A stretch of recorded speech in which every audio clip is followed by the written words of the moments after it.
அருட்பெருஞ்சோதி அருட்பெருஞ்சோதி தனிப்பெரும் கருணை அருட்பெருஞ்சோதி. எல்லா உயிர்களும் இன்புற்று வாழ்க, வள்ளல் மலரடி வாழ்க வாழ்க, கொல்லா வருதம் குவளை எல்லாம் ஓங்குக, நல்லோ நினைத்த நலம் பெறுக, நன்றி நினைத்த எல்லோரும் வாழ்க இசைந்து. உலக மக்களே, அறிவார்ந்த அன்பர்களே, ஆண்மநேய ஒருமைப்பாடுடைய அன்பர்களே, வல்லப்பமான நமக்கு அருளிய திருவிற்பாவில் 3ஆம் திருமுறையில் பதிகம் 11 குறி ஆராய்ச்சி என்ற தலைப்பில் இருக்கின்ற பாடலுடைய விளக்கங்களை பார்த்து கொண்டிருக்கிறோம். குறி ஆராய்ச்சி மொத்தம் 11 பாடல்களை கொண்டது.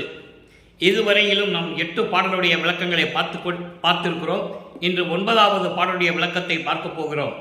இந்த விளக்கத்தை பார்ப்பதற்கு முன்னாலேயே இதுவரையிலும் நாம் பார்த்த 3ஆம் திருமுறையில் இருக்கின்ற பாடலுடைய விளக்கங்களின் சுருக்கம், அதாவது முன்னுரை. வல்லப்பமானவர்கள், நமது பிள்ளை பெருமானவர்கள் அருட்பெருஞ்சோதி ஆண்டவரால் செல்வப்பிள்ளை என்று அழைக்கப்பட்டு விண்ணுலகத்திலிருந்து மண்ணுலகிற்கு ஒரு தாயின் வழியாக வருவிக்க உற்றார். சமயங்களும் மதங்களும் மார்க்கங்களும் சூழ்ந்திருந்த காலகட்டங்களில், அதாவது இந்த பிரபஞ்சம் தோன்றிய காலத்திலிருந்தே கிரேதயுகம், திரேதயுகம், துவாரயுகம், கலியுகம், இந்த 4 யுகங்களிலுமே சமயங்கள் மதங்கள் மார்க்கங்களை தோற்றுவித்து அதனுடைய தலைவர்கள் அதற்கான ஆலயங்களை அமைக்க வைத்து அதற்கான வழிபாட்டு முறைகளை அமைக்க வைத்து மக்களை வழிபட செய்து விட்டார்கள். எனவே மக்கள் மனதில் இந்த சமயங்கள் மதங்கள் மார்க்கங்களுடைய நெறிகள் தான் நிலைத்து கொண்டிருந்தன. அதனால் துன்பப்பட்டு கொண்டிருந்தார்கள் மக்கள். இந்த நிலை மாற வேண்டும். 4 யுகங்களும் முடிந்துவிட்டது, கலியுகமும் முடிந்துவிட்டது. இப்போ நாம் ஒளி யுகத்தில் இருந்து கொண்டிருக்கிறோம். சமரச சுத்த சன்மார்க்கத்தில் இருந்து கொண்டிருக்கிறோம். சமரச சுத்த சன்மார்க்க காலம். யுகங்களெல்லாம் முடிந்து விட்டது, மார்க்கங்களெல்லாம் முடிந்து விட்டது. அப்போ மக்களுக்கு ஒரு மார்க்கம் தேவை, இறைவனை அடையக்கூடிய ஒரு மார்க்கம் தேவை. எல்லோரும் சமரசமாக வாழ வேண்டும் என்ற நோக்கத்திற்காக ஒரு மார்க்கம் தேவை. மூட பழக்க வழக்கங்கள், சங்கற்ப விகற்பங்கள் எதுவுமே இல்லாத ஒரு மார்க்கம் இருக்க வேண்டும். அந்த நிலையில் அருட்பெருஞ்சோதி ஆண்டவர் சுத்த சன்மார்க்கத்தை உருவாக்கி தன்னுடைய செல்வ பிள்ளையை ஒரு தாயின் வழியாக இந்த மண்ணுலகை வருவிக்க செய்தார். இவர் வருவிக்க உற்று, நமது பிள்ளை பெருமானவர்கள் இங்கே வருவிக்க உற்று 9 ஆண்டுகள் வரையிலும் தான் யார் என்று தெரியாத நிலையில் இருந்து கொண்டிருந்தார். அவர் மனநிலை ஒரு நிலையில் இல்லை. 9வது ஆண்டில் அருட்பெருஞ்சோதி ஆண்டவர் வந்து ஆட்கொண்ட பிறகு இறைவனுடைய திருவிளையாடல் நடந்து கொண்டிருக்கிறது. அருட்பெருஞ்சோதி ஆண்டவர் தன் மகனை இந்த மண்ணுலகுக்கு அனுப்பி 51 ஆண்டுகள் திருவிளையாடல் செய்கிறார். எந்தெந்த காலகட்டங்களில் எப்படியெல்லாம் அருளை கொடுத்தார் என்பதை திருவற்பாவில் தெல்ல தெளிவாக உள்ளதை உள்ளபடி நமது இறைவன் வல்லற்பமானவர்கள் அருளி இருக்கிறார்கள் என்பதை இங்கே நான் பதிவு செய்ய கடமைப்பட்டிருக்கிறேன். அப்போ இறைவனுடைய திருவிளையாடல் நடந்து கொண்டிருக்கிறது. அப்படி நடந்து கொண்டிருக்கும் போது 9வது ஆண்டு 51 ஆண்டுகளை 8 பிரிக்கிறார் அருட்பெருஞ்சோதி ஆண்டவர். ஒவ்வொரு 8 வருடங்களுக்கு என்னென்ன அருளை கொடுக்கிறார் என்பதை தான் திருவிற்பாவில் இருந்ததை இருக்கிற உண்மையை உலக மக்களுக்கு சொல்லிக் கொண்டிருக்கிறோம். அப்போ 9வது ஆண்டு என்பது 2வது 8 இருந்து கொண்டிருக்கிறார். ஒரு 8 முடிஞ்சிடுச்சு. அப்போ 2வது 8 இருக்கும்போது 9வது ஆண்டில் தன் மகனை ஆட்கொள்ளுகிறார் அருட்பெருஞ்சோதி ஆண்டவர். இறைவன் ஆட்கொண்டு விட்டார் என்ற நிலை தெரிந்த பிறகு இவர் இறைவனால் வருவிக்க உற்றவன் என்ற நிலை மட்டும்தான் அவருக்கு தெரிகிறது. இறைவன் எந்த அருளையும் கொடுக்கவில்லை, எந்த காட்சியும் கொடுக்கவில்லை, எதுவுமே கொடுக்கவில்லை. அப்போ நமது பிள்ளை பெருமானவர்கள் இந்த சமயங்களும் மதங்களும் மார்க்கங்களும் சூழ்ந்திருந்த காலகட்டங்களில் திருவொற்றியூரில் இருக்கின்ற இறைவன் தியாகராஜ பெருமான் தான் இறைவன் என்று சொல்லி அங்கே திருவொற்றியூருக்கு செல்லுகிறார். இறைவனை பார்க்க திருவொற்றியூருக்கு சொல்லும்போது சமயங்களும் மதங்களும் மார்க்கங்களும் எப்படியெல்லாம் இறைவனை உருவகப்படுத்தின, இறைவனுடைய உருவத்தை எப்படியெல்லாம் வெளிப்படுத்தின என்பதை நமது பிள்ளை பெருமானவர்களும் தெளிவாக அருளி இருக்கிறார்கள். ஏனால் அப்போ அவருக்கு மறைப்பு நிலை இருந்து கொண்டிருக்கிறது. சுத்த சன்மார்க்கம் அவருக்கு தெரியாது. அப்போ அந்த நிலையில் இருக்கும்போது இவரும் இறைவனை எப்படியெல்லாம் உருவகப்படுத்துகிறார் என்பதையும், இறைவன் தனக்கு காட்சி கொடுத்து மறைந்து விடுகிறார் என்பதையும், தெருவிலே இவர் நமது பிள்ளை பெருமானவர்கள் நின்று கொண்டிருந்த போது தியாகராஜ பெருமான் தெருவழியாக இவரை திரும்பி பார்க்காமல் ஓடுகிறார் என்பதையும், இந்த காலகட்டங்களில் இருக்கும்போது இப்படிப்பட்ட இறைவன் நமக்கு இன்னும் காட்சி கொடுத்து வந்து அருளை கொடுக்கவில்லையே என்று மனக்குமுறலை, மனத்தில் இருக்கின்ற துயரத்தை ஒரு நாரையிடம் தூது சொல்லி அனுப்புகிறார். நாரை திரும்பி வரவில்லை. கிளிகளை தூது அனுப்புகிறார், திரும்பி வரவில்லை. உடனே இவர் மனம் துயரப்பட்டு கவலைப்பட்டு வீட்டிற்குள்ளேயே இருந்து கொண்டு இனிமேல் இறைவன் வருவாரா வரமாட்டாரா என்று சொல்லி தன்னை தலைவியாகவும் இறைவனை தலைவனாகவும் தன்னை காதலியாகவும் இறைவனை காதலனாகவும் வருண செய்து அந்த காதலின் மீது எவ்வளவு காதல் கொண்டுள்ளார் என்பதையும் விளக்கி அவர் வருவாரா வரமாட்டாரா என்று சொல்லி உலகிலே துன்பப்படும் போது உலக மக்கள் எல்லாம் குறி கேட்க சொல்லுவார்கள். அதுபோல இவர் குறி கேட்க செல்லுவது போல இந்த பாடல்களை நமக்கு அருளி இருக்கிறார்கள். ஒரு குறத்தி பெண்ணிடம் போய் குறி கேட்கிறது போல அவர் வருவாரா வரமாட்டாரா, இன்னும் எத்தனை ஆண்டுகள் காலம் ஆகும், எத்தனை ஆண்டுகளாகும், எத்தனை மாதங்களாகும், எத்தனை வாரங்களாகும், இல்லைன்னா எத்தனை நாட்களாகும் எனக்கு தெரியவில்லை என்று சொல்லி ஒரு குறத்தி பெண்ணிடம் போய் உள்ளதை உள்ளபடி நீ குறி சொல்ல வேண்டும் என்று சொல்லி குறி கேட்க செல்லுவது போல இந்த பாடலை நமக்கு அருளியிருக்கிறார்கள். என்னுடைய மைய கருத்து என்னவென்றால், இறைவனை இன்னும் பார்த்து அணைத்துக் கொள்ளவில்லை, இறைவன் வந்து எனக்கு அருளை கொடுக்கவில்லை, வருவாரா வரமாட்டாரா என்று தெரியவில்லை உலக மக்களே, நான் அந்த நிலையில் இருந்து கொண்டு மனம் துயரப்பட்டு கொண்டிருக்கிறேன் என்று சொல்லி இந்த பாடல்களை அருளியிருக்கிறார்கள். அதை நீங்கள் புரிந்து கொள்ள வேண்டும். இப்போ 9வது பாடலை பார்க்க போகிறோம். 9வது பாடலிலே இருக்கின்ற பதவுரையை முதலை பார்த்துவிட்டு அதன் பின் விளக்க உரை பார்த்த பிறகு இதே பாடலுக்கு ஏற்றபடி சுத்த சன்மார்க்கத்தை பெற்ற பிறகு இந்த 9வது பாடலில் இருக்கின்ற நிலைகளுக்கு ஏற்றபடி எப்படியெல்லாம் அங்கு விடை கிடைக்கிறது சுத்த சன்மார்க்கத்தை பெற்ற பிறகு என்பதையும் பார்க்க போகிறோம். பாடலை நன்றாக கவனியுங்கள். வன்னி இதழி மலர் சடையார் இறைவனை உருவகப்படுத்துகிறார். எப்படி இறைவன் இருப்பான் என்று அங்கே இறைவனை எப்படி உருவகப்படுத்துவார் சுத்த சன்மார்க்கத்தை பெற்ற பிறகு பார்க்க போகிறோம். அந்த வேறுபாடை நீங்கள் கவனிக்க வேண்டும். அதனால்தான் நீங்கள் கவனமாக கேளுங்கள் என்று சொல்லுகிறேன். வன்னி இதழி மலர் சடையார் வன்னி என ஓர் வடிவுடையார் உன்னி உருகும் அவருக்கு எளியார் உன்னி உருகும் அவருக்கு எளியார் ஒற்றி நகர்வாள் உத்தமனார் கன்னி அளித்தார் தம்மை நானும் கலப்பேன் கொல்லோ. அந்த கொல்லோன்ற வார்த்தை அற்புதமான ஒரு இடம். அது கன்ஜெக்ஷன் வேர்டுன்னு சொல்லுவாங்க இங்கிலீஷில். அந்த மாதிரி இந்த கொல்லோன்ற வார்த்தை ஒரு அருமையான ஒரு இடம். கலவேனோ துன்னி மழைவாள் குறமடவாய் துணிந்து ஓர் குறி நீ சொல்லுவையே. இது பாடல் 4 வரிதான். பாடல் கேட்கறதுக்கு கொஞ்சம் கடினமாக இருக்கும். அருமையான பாடல், எளிமையான விளக்கம், அற்புதமான விளக்கம். எப்படியெல்லாம் மனம் உருகிறார் இறைவன் வல்லற்பமானவர்கள் என்பதை நீங்கள் கவனிக்க வேண்டும். இப்போ இறைவன் எப்படி சொல்றாரு? வன்னி இதழ் மலர் சடையார்.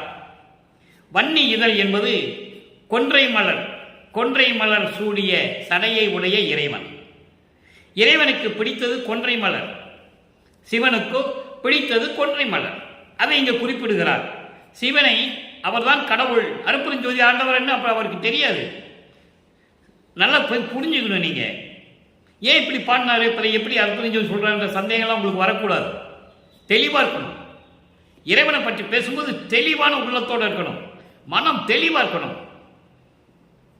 அதாவது கொன்றை மலர் சூடிய சடையை உடைய இறைவன் அவர் அப்படிதான் அந்த காலத்தில் சொன்னார். ஏன்னா சமயங்களும் மதங்களும் மார்க்குகளும் அப்படிதான் சொல்லிக்கிட்டு இருந்தன. இவரை வச்சு அருட்பெருஞ்சாண்டவர் திருவிளையாடல் செய்து கொண்டிருக்கிறார். மகனை வச்சு திருவிளையாடல் செய்கிறாரு. ஏன்னா இதெல்லாம் பின்னால் பொய்ன்னு சொல்லணும். சமயங்களும் மதங்களும் மார்க்குகளும் பொய்ன்னு சொல்லணும். அப்போ மகனை இங்கே இருக்க வைக்கணும். இவர் விரும்பி போகல. வல்லப்பமான பற்றி சொல்லி பேசுகின்றவர்கள் இதுவரைக்கும் உண்மையான நிலையை பற்றி சொல்லவில்லை என்பதுதான் வேதனையான விஷயம். இப்போ சொல்லிட்டாரா? அப்புறம் வன்னி என்ன வன்னி என்பது நெருப்பு போல செந்நிறமாக உடையவர், தீ பிளம்பு போல இருக்கின்றவர் என்று சொல்லுகிறார் இறைவனை. வன்னி என்பது நெருப்பு. அங்க வன்னி இதழ் என்பது கொன்றை மலர். நல்லா புரிஞ்சுக்கணும் நீங்க. அதுவும் அதே மாதிரி மஞ்சள் கலர்ல இருக்கும். அந்த பூ பார்க்கறதுக்கு ரொம்ப அழகா இருக்கும். கொன்றை மலர் பார்க்கறதுக்கு ரொம்ப அழகா இருக்கும். அப்போ வன்னி நிறம் உடையார் உன்னி உருகும் அவர்களுக்கு எரியார். உன்னி உருகும் என்பது நினைத்து நினைத்து நினைத்து உருகக்கூடிய அடியார்களின் உள்ளத்தில் இருக்கின்றவர். அவருக்கு ரொம்ப எளிமையாக காட்சி கொடுப்பார். அப்படிப்பட்ட இறைவன் திரிவுற்று நகரிலே வாழ்ந்து கொண்டிருக்கின்ற உத்தமனார். அப்புறம் பாருங்க, கன்னி அளித்தார் தம்மை நானும் கலப்பேன். இங்கே கன்னி கழிப்பது என்பது இவர் தன்னை பெண்ணாக உருவப்படுத்தியதனால் இவர் கூட கலந்து கொண்டார் என்று சொல்லுகிறார். கன்னி கழிப்பது, அப்போ கன்னி கழிப்பது என்பது இளம் வயதில், இப்படிதான் நீங்க அர்த்தம் எடுத்துக்கணும், பொருள் எடுத்துக்கணும். அவர் தன்னை பெண்ணாக உருவப்படுத்தியதால் கன்னி கழிப்பது என்று சொல்லுகிறார். என்னை கன்னி கழித்தார் என்று சொல்லுகிறார். கன்னி கழித்தது என்பது என்னோடு கலந்து கொண்டார் என்பது பொருள். அப்போ இவர் தலைவியாக ஒரு பெண்ணாக உருவப்படுத்தியனால் அப்படி சொல்லுகிறார். இதனுடைய பொருள் என்னவென்றால், இளம் வயதிலேயே என்னை ஆட்கொண்டவர். நல்லா கவனிச்சுக்கணும். கன்னி கழித்தார் தம்மை நானும் கலப்பேன். என்னுடைய கன்னித்தன்மையை அளித்தவரை நானும் கலந்து கொள்ளுவேன் என்று தன்னை பெண்ணாக சொன்னதனால் சொல்லுகிறார்.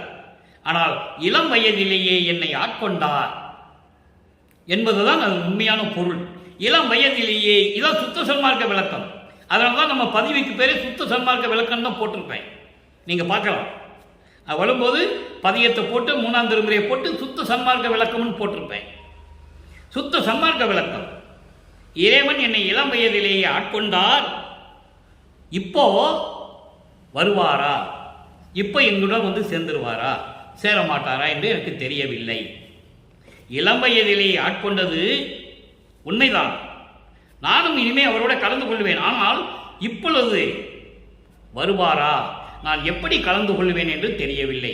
இந்த கொல்லோன்ற வார்த்தை எப்படி, என்னவென்று எனக்கு தெரியவில்லை. என்னவென்று என்னை வந்து கலப்பார், எப்படி கலப்பார், எந்த வகையில் வந்து கலந்து கொள்வார் என்று எனக்கு தெரியவில்லை. அந்த நிலையில் இருக்கும்போது தன்னை இந்த மாதிரி ஒரு பெண்ணாக உருவகப்படுத்துகிறார் என உலக மக்களுக்கு தெரிய வேண்டும் என்பதற்காக குறி கேட்கும் போது ஒரு பெண்ணிடம் போய் ஒரு பெண் குறி கேட்பது போலதான் இங்கே நமக்கு அருளி இருக்கிறார்கள். இளம் வயதிலேயே என்னை ஆட்கொண்ட இறைவன், அவனை நானும் கலப்பேன். ஆனால் எப்படி கலப்பார், எங்க வந்து கலப்பார், எந்த நேரத்தில், எந்த மாதத்தில், எந்த வருடத்தில் என்று எனக்கு தெரியவில்லை. குறத்தி பெண்ணே, அதாவது மலைவாழ் மக்களோடு கூட்டமாக கூட்டோடாக கூட்டு சேர்ந்து வாழ்ந்து கொண்டிருக்கின்ற குறத்தி பெண்ணை, நான் உன்னிடம் இந்த குறி கேட்க சொல்லும்போது நீ மகிழ்ந்து உள்ளபடி உள்ளதை சொல்ல வேண்டும், எனக்கு ஒரு குறி சொல்லுவாயாக என்று சொல்லி இந்த பாடலை அருளியிருக்கிறார்கள். இதனால் உலக மக்களுக்கு என்ன சொல்லுகிறார், மைய கருத்து, இந்த பாடலுடைய மைய கருத்து. நமது பிள்ளைப்பெருமான் அவர்கள் எதுவும் தெரியாத நிலையில், சமயங்களும் மதங்களும் மார்க்கங்களும் சூழ்ந்திருந்த நிலையில், தியாகராஜன் தான் இறைவன் என்று நினைத்து கொண்டு இறைவனிடம் எப்படியும் அருளை பெற்றுக் கொள்ள வேண்டும் என்று நான் திருவொற்றியூர் சென்று கொண்டிருந்தேன் உலக மக்களே. ஆனால் என்னை பார்த்ததும் அவர் திரும்பி பார்க்காமல் ஓடுகிறார், காட்சி கொடுத்து விட்டு மறைந்து விடுகிறார். என்னிடம் வந்து இன்னும் கலந்து கொள்ளவில்லை. இளம் வயதிலேயே என்னை ஆட்கொண்ட இறைவன் எப்படி இனி வருவார், எப்படி கலந்து கொள்ளுவார், எப்படி என்னை அணைத்துக் கொள்வார் என்பது எனக்கு தெரியவில்லை. எத்தனை நாள் ஆகுமோ, வருடங்களாகும், அதாவது வாரங்களாகுமோ, மாதங்களாகுமோ, வருடங்களாகுமோ எனக்கு தெரியவில்லை. நான் மனம் கலங்கி கொண்டிருக்கிறேன் என்று சொல்லி உலக மக்களுக்கு தெரிவிக்கிறார். அதை ஒரு பெண்ணிடம் குறி கேட்பது போல பாடலிலே நமக்கு அமைத்திருக்கிறார்கள் என்பதை நீங்கள் புரிந்து கொள்ள வேண்டும். இப்போ எல்லாம் முடிஞ்சிடுச்சு, காலங்கள் கடங்கின்றன, ஆண்டுகள் கடக்கிறது, அருட்பெருஞ்சோதி ஆண்டவர் திருவிளையாடல் தொடர்கிறது. 24 ஆண்டுகள் முடிந்து விட்டது. வல்லப்பெருமான் அவர்கள் வருவிக்க உற்று 24 ஆண்டுகள் முடிந்து விட்டது. 3/8/24 3 நிலைகளிலும் திருவிளையாடல் நடந்து கொண்டிருக்கிறது. அதன் பிறகு சமரச சுத்த சன்மார்க்கத்தை கொடுத்து எப்படி திருவிளையாடல் செய்கிறார் நல்லா புரிஞ்சுக்கணும். 6ஆம் திருமுறையில் 21 சுத்த சன்மார்க்க வேண்டுகோள் உள்ள என்றாகிறாரு. சுத்த சன்மார்க்கத்துக்குள்ள வரும்போது ஏற்கனவே பட்ட கஷ்டங்கள் துயரங்கள்லாம் அவர் மனசில் இருக்கும்ல, அப்ப இவனை இனிமே விடக்கூடாது, இனிமே விடக்கூடாது என்று சொல்லி வேண்டுகோள் வைக்கிறார். 9வது பாடல் 3ஆம் திருமுறையிலே பார்த்த 9வது பாடலுடைய விளக்கத்திற்கு இங்கு ஒரு விளக்கம். அங்க என்ன சொல்லுவாரு, வன்னி இதழ் மலர் சடையார், வன்னி என அழகு வடிவுடையார், இப்படியெல்லாம் சொல்லுவார். திருவொற்றியூரில் இருக்கின்ற இறைவன் அப்படியெல்லாம் சொல்லுவார். அதற்கு பதில் தர வேண்டும் உலக மக்களுக்கு. முதல்ல சமயங்களும் மதங்களும் மார்க்கங்களும் சார்ந்த நிலையில் சொல்லிட்டாரு. அப்போ சுத்த சன்மார்க்கத்தை பெற்ற பிறகு உலக மக்களுக்கு சொல்லணும்ல, சொல்றேன். அறிவா, மெஞ்ஞான அறிவு உள்ள இறைவனே, அறிவா என்பது மெஞ்ஞான அறிவு உடைய இறைவனே, அருட்பெருஞ்சோதியே, நான் வேண்டுதல் கேட்டு அருள் புரிதல் வேண்டும். நான் என்னென்ன கேட்குறேனோ அப்படியே கொடுத்துடணும், மிச்சம் வைக்கக்கூடாது. நான் என்ன கேட்குறேனோ முழுமையாக கொடுக்கணும். நான் வேண்டுதல் கேட்டு அருள் புரிதல் வேண்டும். ஐந்தொழில் நான் புரிந்து உலகில் அருள் விளக்கல் வேண்டும். ஐந்தொழில் நான் புரிய வேண்டும். ஐந்தொழில் நிறைய ஐந்தொழில் இருக்கிறது. பஞ்சபூதங்கள் 5, ஐம்பொறிகள் 5, புலன்கள் 5, கண்மேந்திரியங்கள் 5, இப்படி நிறைய இருக்கு. அதோட படைத்தல், காத்தல், அழித்தல், அருளல், மறைத்தல், அருளல், இந்த 5 தொழிலையும் செய்ய வேண்டும். ஏற்கனவே பிரம்மன், திருமால், ருத்திரன், மகேஸ்வரன், சதாசிவம் செய்து கொண்டிருக்கின்ற 5 தொழில்களையும் நான் ஒருவனே செய்ய வேண்டும். 5 பேர் செஞ்ச வேலையை ஒருத்தர் செய்யணும். ஐந்தொழில் நான் புரிந்து உலகில் அருள் விளக்கல் வேண்டும். அருள் விளக்கல் என்பது சமரச சுத்த சன்மார்க்கத்துடைய நெறிகளையும் உன்னுடைய அருளையும் உன்னுடைய அருள் வல்லமைகளையும் உலக மக்களுக்கு நான் விளக்க வேண்டும். அடுத்து செரியாத கரணம் எல்லாம் செரித்து அடக்கல் வேண்டும். செரியாத கரணம், அடங்காத கரணம். செரியாது என்பது அடங்காத. என்னது அடங்காத? அந்த கரணங்கள், மனம், சித்தம், புத்தி, அகங்காரம். இந்த அந்த கரணங்களை எல்லாம் முழுவதுமாக அடக்கி, அதான் செரித்து என்று சொல்லுகிறார். முழுவதுமாக அடக்கி எனக்கு அருள வேண்டும், அடக்கல் வேண்டும். சித்தாந்தம், வேதாந்தம் பொது சிறத்தல் வேண்டும். சித்தாந்தம், வேதாந்தம் முதல்களெல்லாம் பொதுவாக சமமாக உலக மக்களுக்கு விளங்கும்படியாக எனக்கு விளங்க வேண்டும். எரியாது என் எண்ணமெல்லாம் இனிதி அருளல் வேண்டும். எரியாது என்பது தூக்கி எறிவது என்று சொல்லுவார்கள் இல்லையா? என்னடா தூக்கி எரிஞ்சு பேசுகிற? எரிவது என்பது விலக்கி விடுவது. எரியாது என்பது விலக்கி விடாமல் தாழ்த்த, அதாவது காலம் தாமதம் செய்யாமல், விலக்கி விடாமல், தூக்கி எறியாமல், காலம் தாமதம் செய்யாமல் என் எண்ணமெல்லாம் இனிது அருளல் வேண்டும். நான் என்னென்ன நினைச்சனோ எல்லாத்தையும் கொடுத்தணும். எல்லாம் செய்வல்ல சித்தே எனக்கு அளித்தல் வேண்டும். இந்த பிரபஞ்சத்தை இயக்கக்கூடிய எல்லா வல்லமையும் எனக்கு கொடுக்க வேண்டும். அதுதான் சொல்றாரு, எல்லாம் செய்யவல்ல சித்து. எல்லாம் செய்யவல்ல சித்தி என்பது இந்த பிரபஞ்சத்தை இயக்குவது. பிரபஞ்சத்தை இயக்கினாலே எல்லா சித்தும் வந்துடும். எல்லாம் செய்யவல்ல சித்தே எனக்கு அளித்தல் வேண்டும். பிரியாது என்னோடு நீ இருத்தல் வேண்டும். அதான் இங்க முக்கியமான இடம். என்னை விட்டு நீ பிரியக்கூடாது. ஏன் சொல்றாருன்னா அதுக்கு விளக்கமும் சொல்றாரு ஒரு பாடல்ல. நீ என்னை விட்டு பிரிஞ்சிட்டேன்னா, நீ அப்பப்போ வந்துட்டு என்னை பார்த்துட்டு நீ போயிட்டேன்னா அங்கே அணுக்கள் தவம் இருக்கும். எந்த அணுக்கள்? பிரம்மா, திருமால், ருத்திரன், மகேஸ்வரன், சதாசிவம். ஏன்னா இப்போ அவங்க வேலை இல்லாமல் இருக்கிறாங்க. எந்த தொழிலும் அவங்களுக்கு கிடையாது. சுத்த சன்மார்க்கம் வந்த பிறகு அவங்களுடைய வேலையெல்லாம் பறிக்கப்பட்டு விட்டது. அப்போ நீ தனியாக இருந்தீன்னா அவன் தவம் இருப்பான், நீ போய் அருளை கொடுத்துருவேன். திருப்பி அந்த பிரச்சனை வந்துடும். திருப்பி சமரச சுத்த சன்மார்க்கத்தை மக்கள்கிட்ட கொண்டு போக முடியாது. அதனால் நீ பிரியாது என்னோடைய இருத்தல் வேண்டும். அதான் அகவல்ல சொல்றாரு, எம்மையினும் என்னை விட்டு இறையும் பிரியாது அம்மையும் அப்பனமாம் அருட்பெருஞ்சோதி. அப்போ அந்த நிலையில் நீ என்னோடு இருக்க வேண்டும்.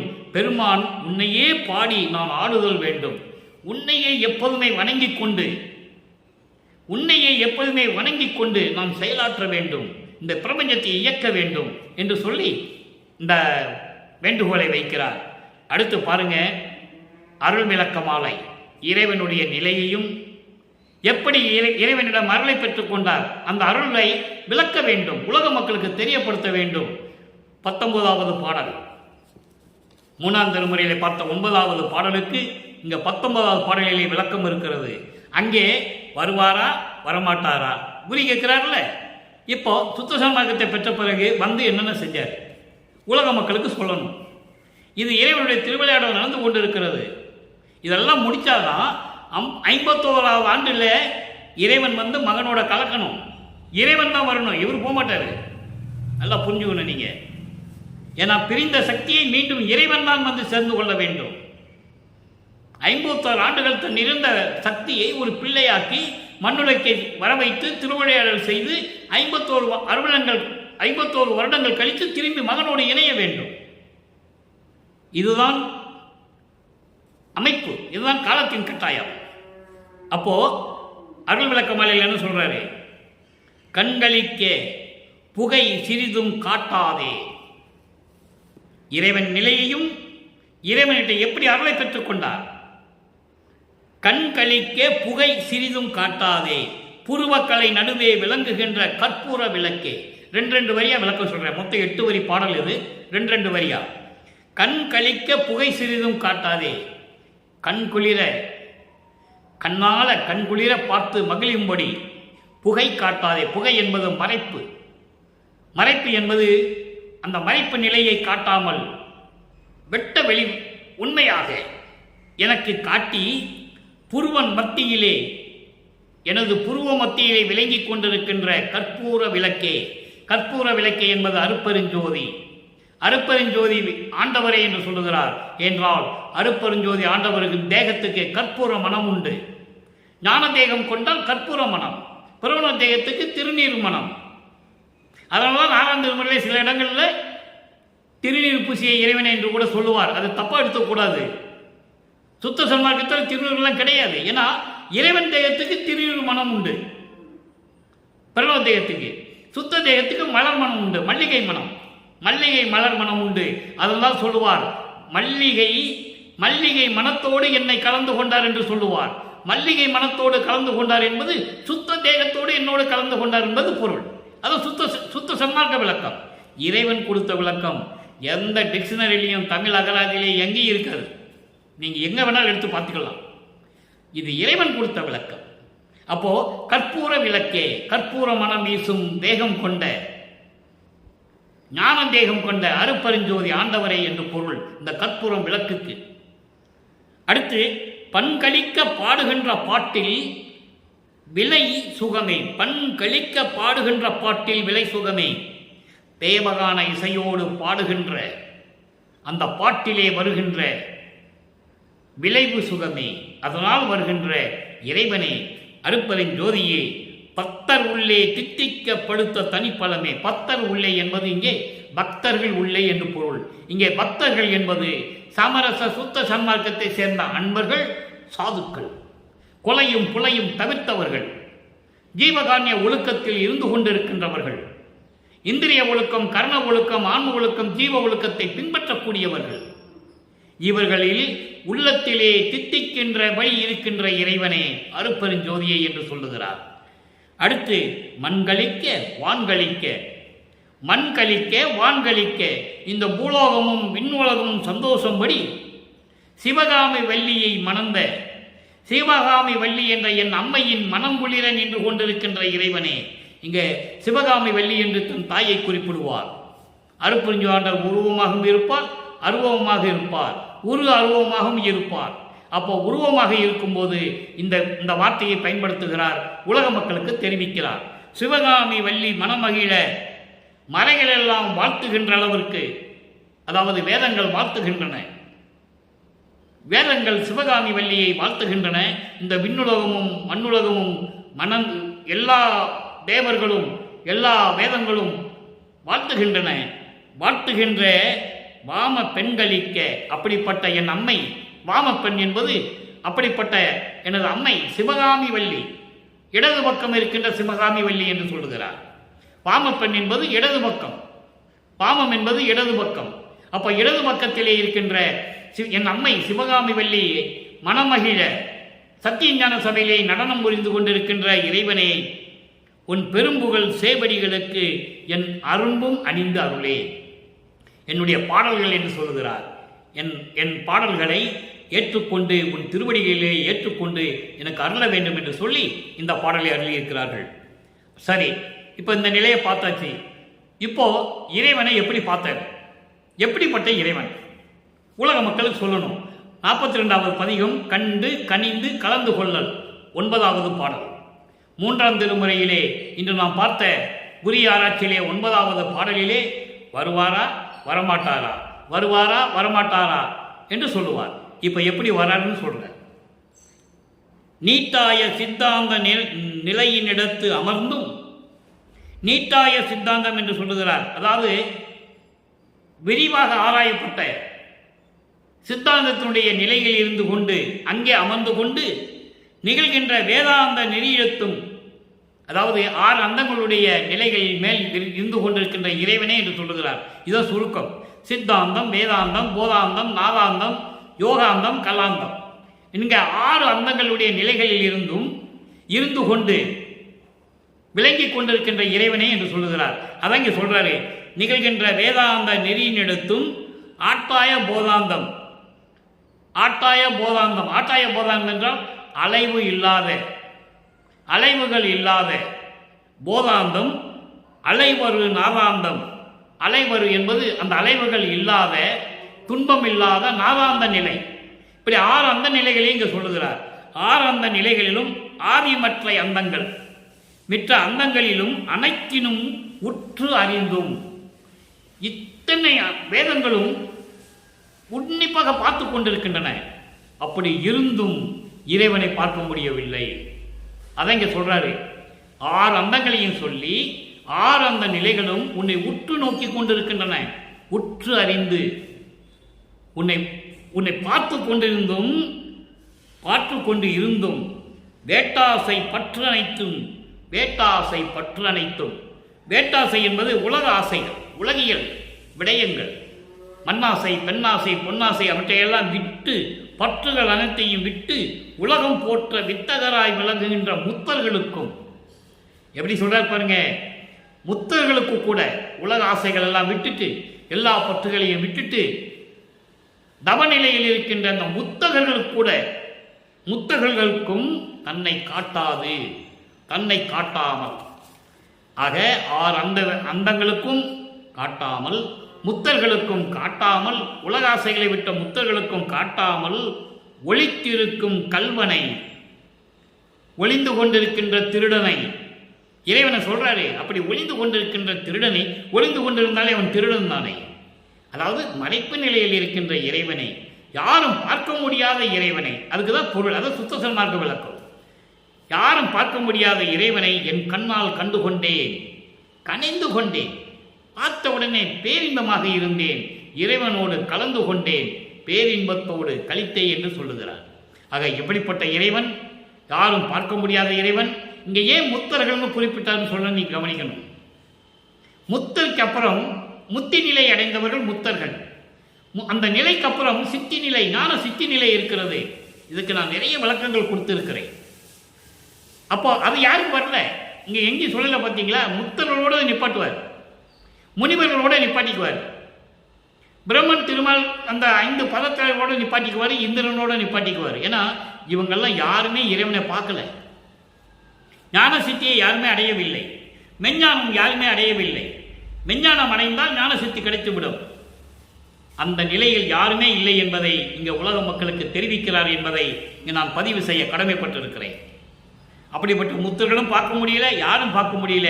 அப்படி அவங்களெல்லாம் ஓடி ஓடி ஓடி ஒளிந்து கொண்டிருக்கின்ற இறைவனை, அவர்களுக்கெல்லாம் காட்டாத இறைவன், அவர்களெல்லாம் பார்க்க முடியாத இறைவனை என் கண்ணால் பார்த்து கொண்டேன், கனிந்து கொண்டேன், கலந்து கொண்டேன் என்று சொல்லி இந்த பாடலை நமக்கு அருளி இருக்கிறார்கள். அடுத்து ரைட், இப்போ இதுவரைக்கும் பார்த்தாச்சு. இப்போ அந்த அருள் பெருமை எப்படி இருக்கும்? திருவருள் பெருமை 53வது பதிகம், திருவருள் பெருமை 9வது பாடல். பெற்ற அருளுடைய பெருமையை சொல்லணும், உலக மக்கள் சொல்லணும். இல்லை, உலக மக்களுக்கு சொன்னாதானே இவர் இறைநிலையில் இருக்கின்றவர் தெரியும். 201 வருடங்களாகவே வளர்ப்பமானை பற்றி பேசியது பொதுவாக பேசினார்கள். மருதூரில் பிறந்தார், சென்னையில் இருந்தார், கந்தக்கோட்டத்தில் அழுது புரண்டார், அதுக்கப்புறம் வந்தார், போனார், தர்மசாலை அமைச்சார், இப்படி தான் பேசிகிட்டு இருப்பாங்க. கடைசியில் மறைஞ்சிட்டார். கடைசியில் என்ன சொல்லுவாங்க? மறைஞ்சிட்டார், அவ்வளோதான். அந்த நிலைகளெல்லாம் இல்லை. அவர் இறைவனாகவே வருவிக்க உற்றவர். இறைவனால் திருவிடையாளர் செய்து அருப்பஞ்சாண்டவர் திருவிடையாளர் செஞ்சுட்டு இருக்கார் மகனை வச்சு 51 வருஷம். அதை புரிஞ்சுக்கணும். இப்போ அந்த அருள் பெருமை எப்படி இருக்கும் நல்லா கவனிங்க. இந்த மாதிரிலாம் பிரபஞ்சம் தோன்றிய காலத்திலிருந்து எந்த முனிவனும் எந்த ரிஷியும் சொன்னதில்லை, யாரும் சொன்னதில்லை. பாடினார்கள், இறைவனுடைய அருளை பெற்றுக்கொண்டு ஞானம் பெற்றுக்கொண்டு சிறிதளவு ஞானம் பெற்றுக்கொண்டு பாடினார்கள், அவ்வளோதான். முத்தி அடைந்தார்கள், அதோட முடிஞ்சு போச்சு. கர்ம சித்தி யோக சித்தியோட போயிட்டாங்க, ஞான சித்திக்கு யாருமே வரல. இப்போ என்ன சொல்றாரு பாருங்க, என்னவா என்னவா என்னை ஈன்றவனே, பின்னால சொல்லுவாரு, என்னை ஈன்றவன் என்னவன என்னுடையவன். எப்படி வேணா எடுத்துக்கலாம். என்னவா, என்னை உடையவன், அனைத்தும் ஈந்தவா, எல்லா அருளையும் எனக்கு கொடுத்த இறைவன், என்னை ஈன்றவா, என்னை ஈன்றவனே, என்னவா, வேதம் சொன்னவா, எனக்கு வேதங்களை கற்றுக் கொடுத்த இறைவனே. மற்றவங்க வேதம் கட்டுறதெல்லாம் வேற, நல்லா புரிஞ்சுக்கணும். மற்றவங்கெல்லாம் வேதங்கள், ரிக்வேதம், யசுர்வேதம், சாமவேதம் அதெல்லாம் சொல்லுவாங்கல்ல, அதனுடைய விளக்கங்களுக்கு மேல் விளக்கங்கள் இருக்கு. அதெல்லாம் தன் மகனுக்கு தான் சொல்லி கொடுக்குறாரு, வேற யாருக்கு அவர் சொல்லலை. வேதம் சொன்னவா, கருணை தூயவா, கருணை உள்ளத்தோடு இருக்கின்ற இறைவனை பெரிய துதியவா, இந்த பிரபஞ்சத்தில் இருக்கின்ற அத்தனை பேரும் வணங்கக்கூடிய நிலையில் இருக்கின்ற இறைவனை அம்பலத்து அமுதமே, அன்னவா, அன்னை போன்றவனே, தாய் உள்ளம் கொண்டவனே, தாய் போன்று தாய் உள்ளம் கொண்டவனே, அறிவால் அறிய அறிவறிவா. இங்கே சொல்லிட்டார் பார்த்தீங்களா, அறிவு இருந்தால் மட்டும் அவரை பார்க்க முடியாது. அதான் நான் ஏற்கனவே சொன்னேன், அறிவு வேறு, மெஞ்ஞான அறிவு வேறு, மெய்யறிவு வேறு.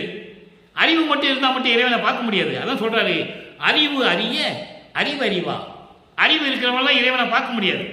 மெய்யறிவு இருக்கின்றவன் தான் இறைவனை பார்க்க முடியும். ஞானம் பெற்றவன் இறைவனை பார்க்க முடியாது. மெஞ்ஞானம் பெற்றவன் தான் இறைவனை பார்க்க முடியும். அதான் சொல்றாரு, அறிவு அறியவறிவா. அவர்களெல்லாம் பார்க்க முடியாத இறைவனை ஆனந்த நாடகம் புரியும் மன்னவா, சத்தியஞான சபையிலே பேரின்பமாக அருளாட்சி செய்து கொண்டு அருள் நடனம் செய்து கொண்டிருக்கின்ற மன்னவனே என்று சொன்னேன் என்றேன். இப்படியெல்லாம் நான் உன்னை சொன்னேன். வந்து அருள் ஜோதி வழங்கினை, அருள் ஜோதி வழங்கினை. இப்போ அருள் ஜோதி வழங்கினது அடுத்த கட்டம் வந்து இறைவன் வந்து இவரோட கலக்கணும், அவ்வளோதான். அடுத்த பாடலை சொல்றாரு, உலக மக்களுக்கு சொல்றாரு. எல்லா அருளையும் பெற்றுக்கொண்ட பிறகு 2 தான் பாக்கி இருந்தது. அருள் ஜோதியை வாங்கணும், அவரோட 2 கலக்கணும். இறைவன் வந்து கலக்கணும், இவர் போக மாட்டார், அவர் தான் வரணும். இப்போ அருள் ஜோதி வாங்கிட்டான்னு சொல்லிட்டாரா, வாடி நின் மாண்பே. அடுத்து எப்படி கலந்து கொண்டார் உலக மக்களுக்கு சொல்றார். 105வது பதிகம், புனித குலம் பெருமாறு புகழல். புகழல் என்பது சொல்லுவது, உலக மக்கள் அழைக்கிறாரு. எத்தனாவது பாடல்? 9வது பாடல். 3ஆம் திருமுறையினுடைய முடிவான விளக்கம் இது, சுத்த சன்மார்க்க விளக்கம். சமயங்களையும் மதங்களையும் மார்க்கங்களையும் எல்லாம் ஒதுக்கிவிட்டு சுத்த சன்மார்க்கத்தை பெற்ற பிறகு இறைவனோட 2 கலப்பு தான் முடிவான விளக்கம். இப்போ இங்கே என்ன சொல்றாருன்னு பாருங்க. வையகத்தீர் வானகத்தீர், மண்ணுலகத்தில் இருக்கின்ற மக்களே, வானுலகத்தில் இருக்கின்ற தேவர்களே, மாற்றகத்தீர், வேறு யாராக இருந்தாலும் சரி, மாற்றகத்தீர் என்பது வேறு எங்கே இருந்தாலும் யாராக இருந்தாலும் சரி, உமது வாழ்க்கையெல்லாம் வாழ்க்கை என மதித்து மயங்காதீர். நீங்கள் வாழ்க்கை, நாம் வாழ்கிற வாழ்க்கை தான் வாழ்க்கைன்னு நீங்கள் சொல்லி மயங்கிக்கிட்டு இருக்காதீங்க, அதெல்லாம் பொய்யான வாழ்க்கை. தெளிவாக சொல்கிறாரு, உமது வாழ்க்கையெல்லாம் வாழ்க்கை என மதித்து, அப்படியெல்லாம் நினைத்து மயங்காதீர்.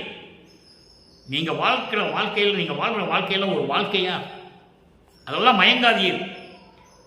மையகத்தே உரு மரணவாதனை தவிர்த்த வாழ்க்கையே, வாழ்க்கையதே வாழ்க்கை என மதித்து அதனை பெறவே. அதாவது இருள் சூழ்ந்த அந்த மரணம் வருமே, அந்த மரண வேதனை இருக்குதே, அந்த துன்பம் இருக்கிறதே, மரணம் துன்பம், இவற்றை தவிர்த்த வாழ்க்கையே வாழ்க்கைன்னு நீங்கள் நினைக்கணும். அப்போ நீங்கள் மரணத்தை பார்த்து பயப்படக்கூடாது. மரணம் எவ்வளவு துன்பத்தை தரக்கூடியது. அது இல்லாத ஒரு வாழ்க்கை இருக்கிறதே, அந்த வாழ்க்கையை நீங்கள் பெற வேண்டும். எவ்வளவு அற்புதமாக சொல்கிறேன்னு பார்க்கணும். நீங்கள் அந்த வாழ்க்கையை நீங்கள் பெற வேண்டும். அதை பெறுவதற்கு மெய்யகத்தை விரும்பி இங்கே வந்துடுமீன். மெய்யகத்தை விரும்பி மனப்பூர்வமாக, உள்ளபூர்வமாக, மகிழ்வோடு, சந்தோஷமாக நீங்கள் என்னிடம் வாருங்கள், வந்துடுமீன் என்று சொல்லுகிறார். உலக மக்களை பாதுகாக்கிறார். நல்லா கவனிக்கணும் நீங்க. ஏன்னா சமயங்களிலும் மதங்களிலும் மார்க்கங்களிலும் இத்தனை லட்சம் ஆண்டுகள் 4 யுகங்களிலுமே மக்கள் துன்பப்பட்டது போதும். மக்கள் மேலே இறக்கப்படுகிறார், தயவு காட்டுகிறார். உலக மக்கள் ஒன்றும் தெரியாமல் இருக்கிறார்களே, ஐயோ துன்பப்படுகிறார்கள் என்று வேதனைப்படுகிறார். இறைவனே வேதனைப்படுகிறார். அப்போ உலக மக்களை அழைக்கிறார், நீங்கள் வாழ்கிற வாழ்க்கையெல்லாம் ஒரு வாழ்க்கையாது? இருள் சூழ்ந்த வாழ்க்கை. மரண துன்பம் வந்துட்டா என்ன பண்ணுவீங்க? மரணம் இல்லாத வாழ்க்கை தானே வாழணும். அதை நீங்கள் பெற வேண்டும். நீங்கள் வாருங்கள், உள்ளத்தை விரும்பி மனப்பூர்வமாக சந்தோஷமாக நீங்கள் என்னிடம் வாருங்கள் என்று சொல்லுகிறார். வந்துடுமின்னா வந்து விடுங்கள், காலம் தாமதம் செய்யாதீர்கள், இறைவன் வருகின்ற தருணம் வந்து விட்டது என்று சொல்லுகிறார். எனது மெய்ப்பொருளாம் தனித்தந்தை இத்தருணம் தனிலே என்ன சொல்றார் பாருங்க. எனது மெய்த்தந்தை, எனது உண்மையான தந்தை அருட்பெருஞ்சோதி ஆண்டவர், என்னுடைய தனித்தந்தை, ஒப்பற்ற தந்தை, சமரச சுத்த சன்மார்க்கத்தினுடைய தலைவன் எனது தந்தை. அப்படிப்பட்ட தந்தை இத்தருணம் தனிலே வருகிறார். நேரம் வந்துவிட்டது. செய்யகத்தே வளர் ஞான சித்திபுரம் தனிலே சித்தாடல் புரிகின்றார். செய்யகத்தே வளர் ஞான சித்திபுரம் தனிலே அருள் தன்மையோடு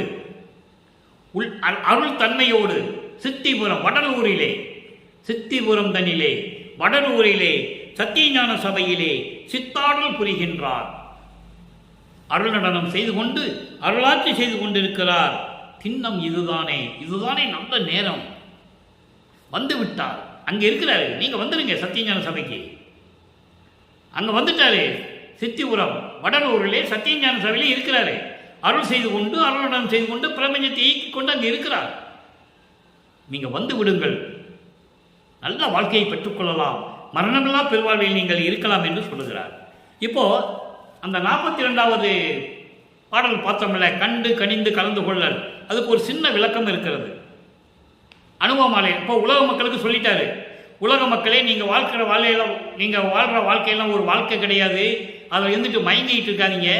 சமயங்களையும் மதங்களையும் மார்க்கங்களுடைய நெறிகளை எல்லாம் விட்டு நீங்கள் மரண வாழ்க்கையை தவிர்க்க வேண்டும். அதை தவிர்த்த வாழ்க்கை தான் வாழ்க்கை. அந்த வாழ்க்கையை பெறுவதற்கு நான் உங்களை அழைக்கிறேன். அங்கே வந்துருங்க, வடலூர் சத்தியஞான சபைக்கு வந்துருங்க. என் தனித்தந்தை வருகின்ற வந்துவிட்டார். அங்கே அருள் நடனம் செய்து கொண்டிருக்கிறார்.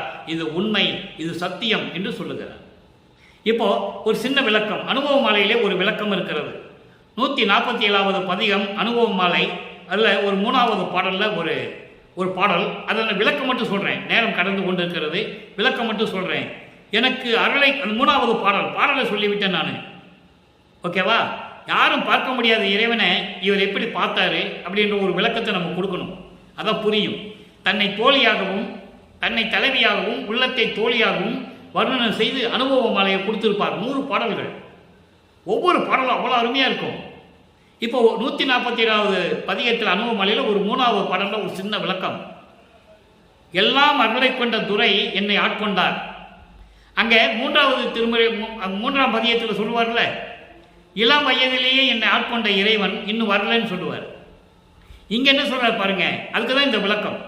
எல்லாம் அருளை கொண்ட துரை என்னுடைய இறைவன் என்னை ஆட்கொண்டார். எந்த உலகிலும் எனக்கு நிகர் யாருமே இல்லை. எந்த உலகிலும் எனக்கு நிகர் யாருமே இல்லை. அதாவது யமன் இருந்தாலும் சரி, இந்திரன், முனிவர்கள், பிரம்மன், திருமால், ருத்திரன், மகேஸ்வரன், சதாசிவம் போன்ற எல்லாரும் சரி, எல்லாம் வானத்தில் நின்று கொண்டு என்னை வாழ்த்துகிறார்கள். யார் மக்கள்கிட்ட சொன்னது? இதெல்லாம் யாரும் சொல்லலை. பிறக்கும் போதே அதாவது ஒரு தாயின் வயிற்றிலிருந்து இந்த மண்ணுலகை தொடும்போது வானத்தில் இருக்கின்ற பிரம்மன், திருமல்லாம் வந்து இங்கே மலர்த்து வாழ்த்துவாங்க. வாலி அருள் கடலை என்று சொல்லி வாழ்த்துவார்கள். திருவிழாவில் பாட்டு இருக்கு, யாரும் மறுக்க முடியாது. அதெல்லாம் மக்கள்கிட்ட யாருமே சொல்லலை. வந்து வாழ்த்துறாங்கன்னு சொல்லலை, இவர் தான் இறைவன் சொல்லலை, ஒன்றுமே சொல்லலை. இங்கே சொல்றாரு பாருங்க, எனக்கு நிகர் யாருமே இல்லை இந்த பிரபஞ்சத்தில். இந்திரன் முதல் யமன் முதல் யாராக இருந்தாலும் சரி, பிரம்மன், திருமால், ருத்திரன், மகேஸ்வரன், சதாசிவம், வானவர்கள், முனிவர்கள் யாராக இருந்தாலும் சரி, வானத்தில் நின்று கொண்டு என்னை வாழ்த்துகிறார்கள். எப்படி? இவன் செய்த தவம் யாதோ எங்களுக்கு தெரியவில்லை. நாங்கள் பல கற்ப கோடி ஆண்டுகள் தவம் இருக்கிறோம், இறைவனை பார்க்க முடியவில்லை. எங்களை விட இவன் பலசாலி, இவன் வல்லவன் என்று சொல்லுகிறார்கள் என்று சொல்லி அந்த பாடலில் நமக்கு அருளியிருப்பார்கள். நம்மளை எல்லாம் படைத்து காத்து கொண்டிருக்கின்ற அருட்பெருஞ்சோதி ஆண்டவருடைய மகனாகிய வல்லற்பமானவர்கள். இப்போ பாருங்க, அந்த தவத்தை நம்மால் சொல்ல முடியாது என்று சொல்லுகிறார்கள். வானத்திலிருந்து வாழ்த்துகிறார்கள். நமது பிள்ளை பெருமானவர்களை வல்லற்பமானவர்களை வானத்தில் நின்று கொண்டு வாழ்த்துகிறார்கள் எல்லாருமே. இவன் செய்த தவம் யாது என்று எங்களுக்கு தெரியவில்லை, எங்களை விட இவன் வல்லவன், எல்லாரையும் பெற்றவன் என்று உலக மக்களுக்கு அவர்கள் வாழ்த்துகிறார்கள் என்று தெரிவிக்கிறார் நமது இறைவன் வல்லற்பமானவர்கள். வானத்தில் நின்று கொண்டு இவன் செய்த பெரும் தவத்தை எங்களால் சொல்ல முடியாது என்கிறார்கள். அதோடு மட்டுமல்ல, சிற்றவையில் நடம்புரியும் வல்லானை கலந்து கொண்டான் என்றும் சொல்லுகிறார்கள். இப்படி அருமையான பாடல்கள் எல்லாம் திருவருட்பாவில் இருக்கின்றன அன்பர்களே. ஆக இன்று நான் பார்த்த பாடலுடைய 9வது பாடலுடைய விளக்கம் உங்களுக்கு புரிந்திருக்கும்.